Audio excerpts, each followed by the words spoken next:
Hi everyone, welcome to this series of printmaking tutorials that have been sponsored by Nillumbik Shire Council.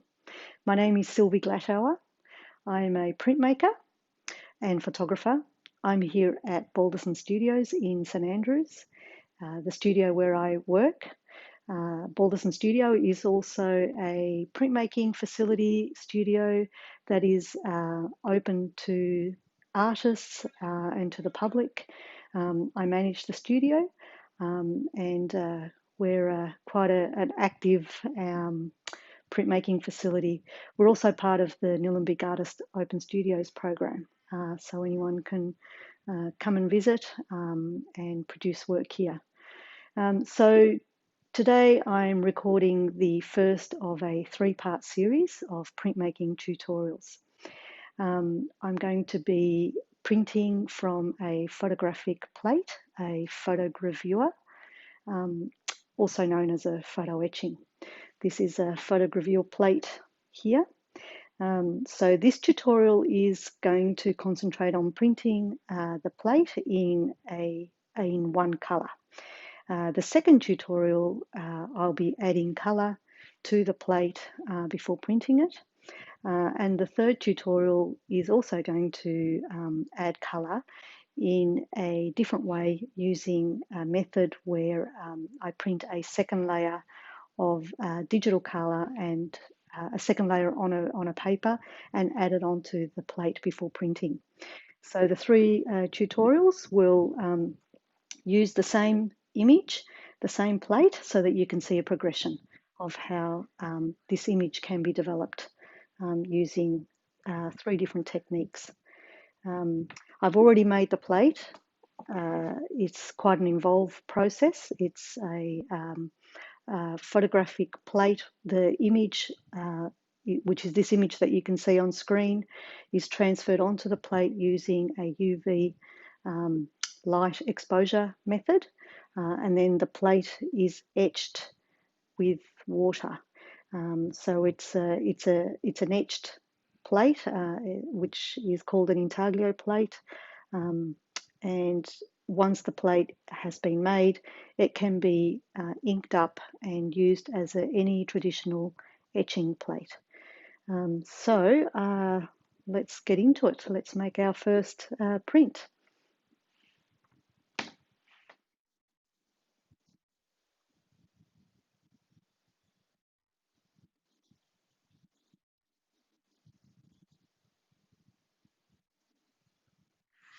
I need to prepare my paper well in advance before I start inking my plate, and I always do this while I've got clean hands so that I don't get ink on my paper. So I measure halfway. I'm just going to cut this paper in half for this plate. I'm using Fabriano Rossipina paper, which is a good all-round etching paper for my work. It's a good proofing paper, and it's also nice to edition the paper. Edition with this paper, I mean. So I'm tearing it.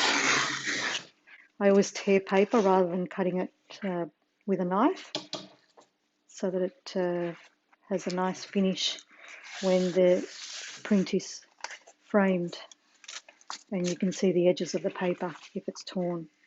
So the paper has to be dampened now, and I dampen it either by dipping it directly into a tray of water or using this method, which is just a brush with water, and I will dampen both sides. And I usually do all of my paper for the day first thing in the morning, and then leave it in a plastic bag so that it retains the moisture and it's ready to use when I'm printing. So I'll just turn the paper around, put it against the other sheet, which will automatically transfer the dampness to the other sheet.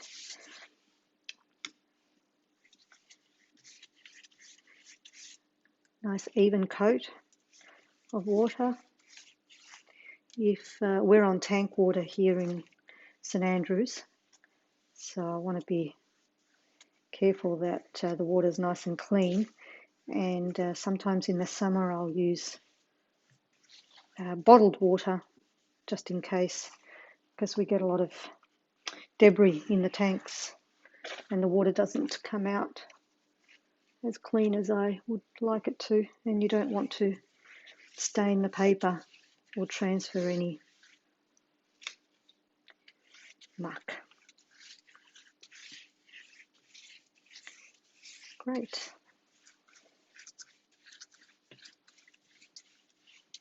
So that's ready to use.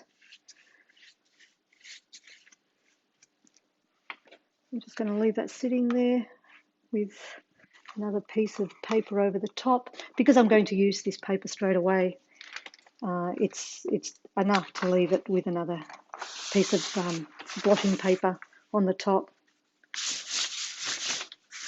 for when I'm ready for it, which will be in about 15 minutes, I'd say. Okay, so I'm ready to ink up my plate, which I've already made. It's an image of some foliage at Kew Gardens in London, and I'm excited to see how it's going to come out. I've chosen to do it in sort of a rich chocolate brown colour on a sort of an off-white paper. I'll probably also add some colour to this later on, but at this stage we're just going to proof the plate in the one colour. So just to show you what I've got here prepared on my inking bench for everything that I need to ink up an etching plate. Clearly I've got my plate. I've got a magnetic board here because the plate is magnetic and it sticks onto the board nice and easily, which is good for the plate not sliding around while you're inking it. So I've got some paper underneath. Yellow pages are fantastic for wiping plates. Unfortunately, they're becoming quite rare. So hopefully I'll be able to source some more of those. Okay, so I've got a nice soft roller to apply the ink onto the plate. I've got my tarlatan, which is a fabric that's used for applying the ink onto the plate and pushing the ink into the plate. Very traditional printmaking called tarlatan. I've got my etching inks, and I'm using the Charbonnel brand of etching inks, which are very archival quality pigments, very traditional for any kind of etching. I've got two inks here. I've got a sort of it's called sanguine. It's a reddish colour, and I'm mixing that with black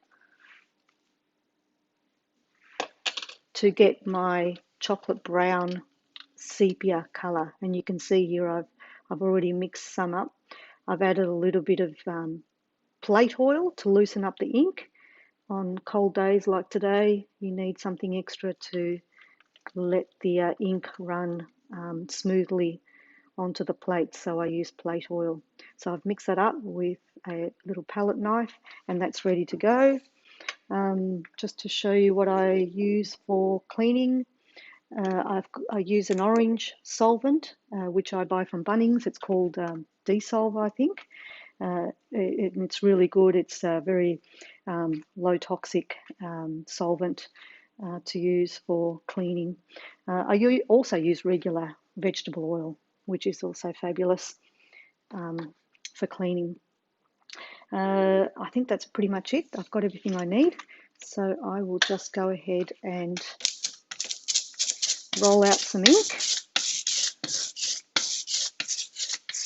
And I'm rolling it out quite thinly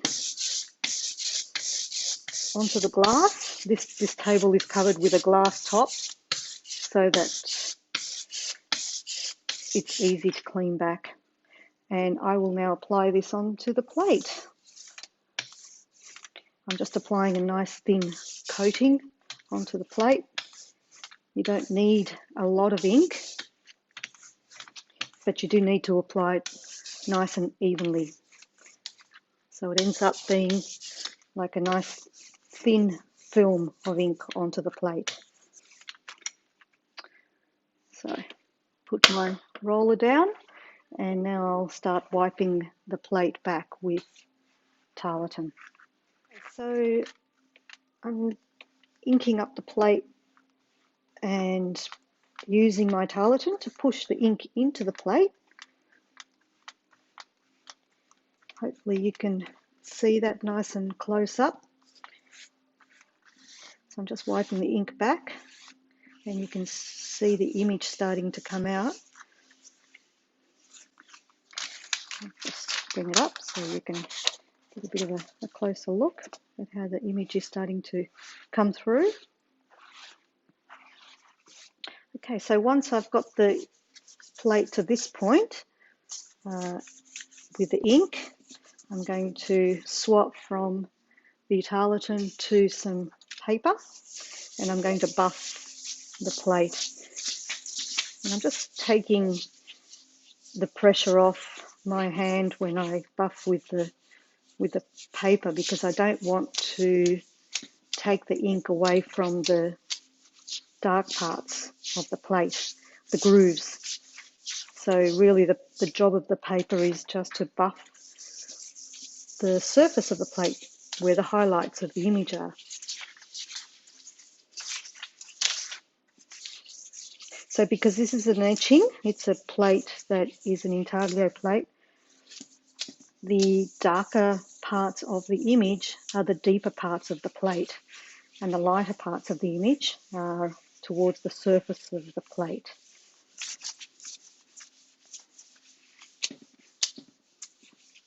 So I'm just polishing the plate now until I can see that I've got a nice even tone.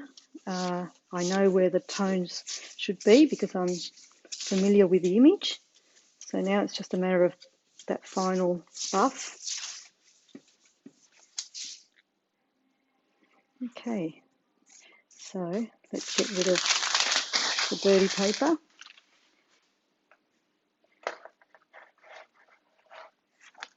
And I'll just give it that final wipe, and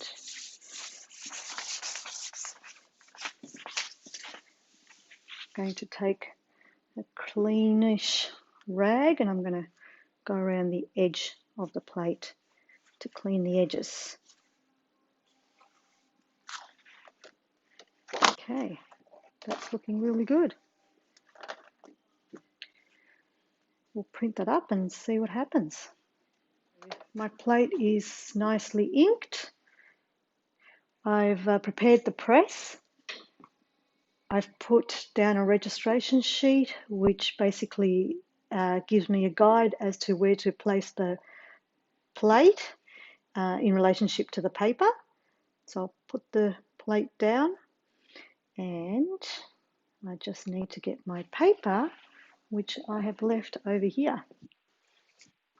The paper is damp, which I've already shown you how I've tampened the paper and got it organized. So I'm using little, what I call nippers, to grab the paper so that the paper doesn't stain with my inky fingers. This is only a proof, so it doesn't have to be perfect. I'm going to put the paper down following my registration marks and not letting the paper smudge onto the plate. So I've placed it down quite carefully. And then on top of that, I'm going to put down a piece of tissue paper.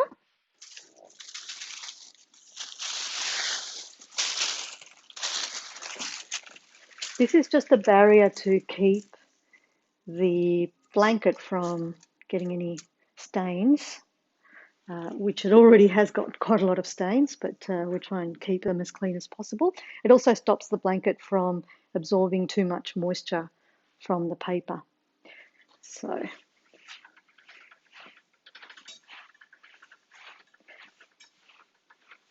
the press has maximum pressure for this type of plate.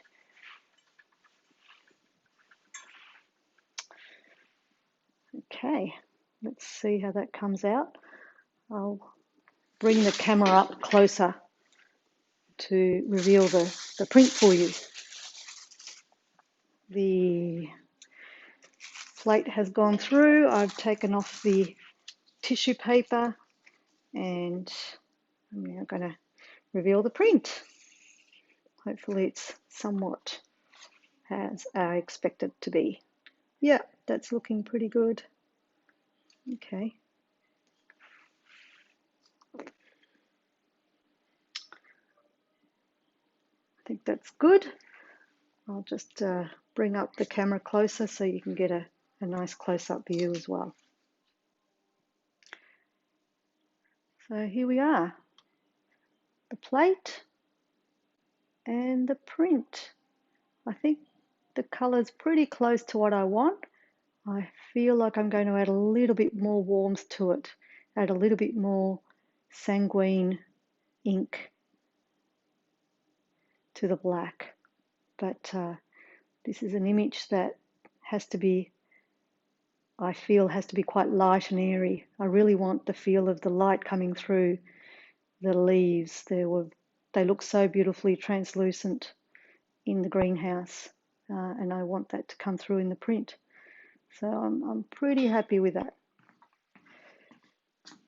This concludes our first session, this tutorial, a printmaking demonstration, where we printed a black and white image from a photographic etching plate. I hope you found it useful, and I'll see you next time when I demonstrate how to add colour to this plate. Hope you can join me then. Thanks.